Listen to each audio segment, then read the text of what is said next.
Merhaba. Merhaba. Ne yapıyorsun? Slime. Slime yapacaksın bugün. Nasıl yapacağını arkadaşlarına da anlatır mısın? Evet. Hadi yap bakalım. Damla da yardım etsin sana. Hadi yap.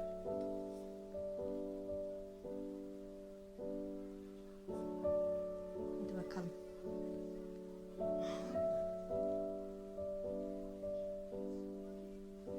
Birazcık daha Sence olacak mı bu slime?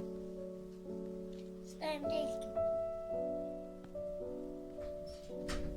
Ne yapıyorsun? Slime yapıyorum dedin ama bana.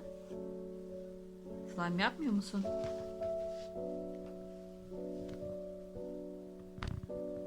Birazcık da ben sıkayım mı? Hangi renk olacak slime'ın? Slime'ın hangi renk olacak?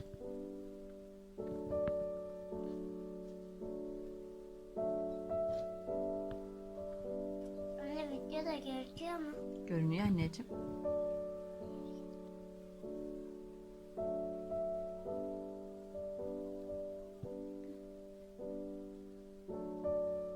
Bak verir misin? Başkanım.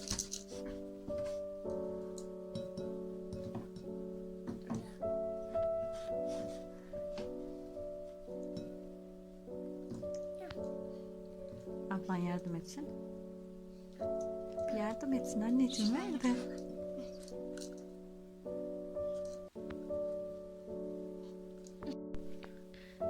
Neyi sıktık içine? Tıraş gibi.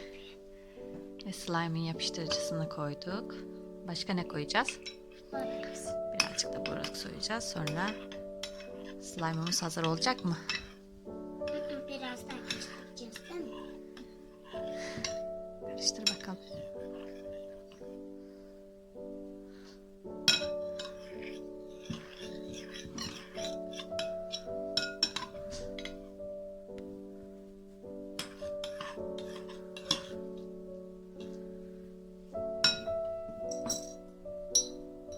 Ben şöyle tutayım sen al. Kaşıkla içinde. Al hadi. Dur getir ben yardımcı olayım. Sen yap bana bak. Sen de karıştır o zaman. Karıştırayım mı? Karıştır. Olacak mı sence? Hadi bir karıştır Tamam bu bakalım. kadar yeter boya.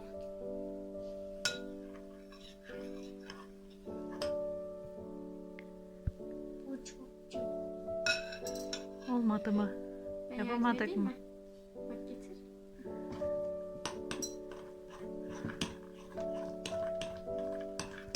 Birazcık daha koyalım. Borax. Yapıştıracağım. Sen de olacak mı? Sonra öbürünü de yaparız. Bunu yapalım öbürünü de. Olacak mı sizce? Sence olmayacak mı? Olmayacak mı? Sence olacak mı? Bence de olacak. Bence de. İkisinden biri.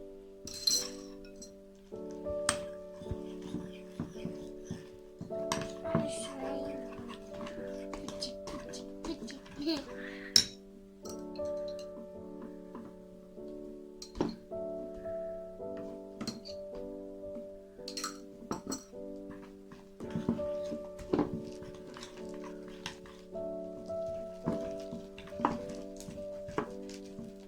Hadi gidelim uşaklar. Hadi gidelim uşaklar. Oldu mu Miraç slime'ın? Olmadı mı? Şimdi yarı. Bir elini al da bakalım bir. Olmuş gibi ama. Çok güzel görünüyor. Ben bunları kaplayacağım sen. Al çok yumuşak. Baksana. Aa. Hazır mı Miraç slime'ların? Göstereyim. Göster bakalım. Ben koyar mısın? Çok güzel oldu. Oynamaya hazır. Oynayabiliriz.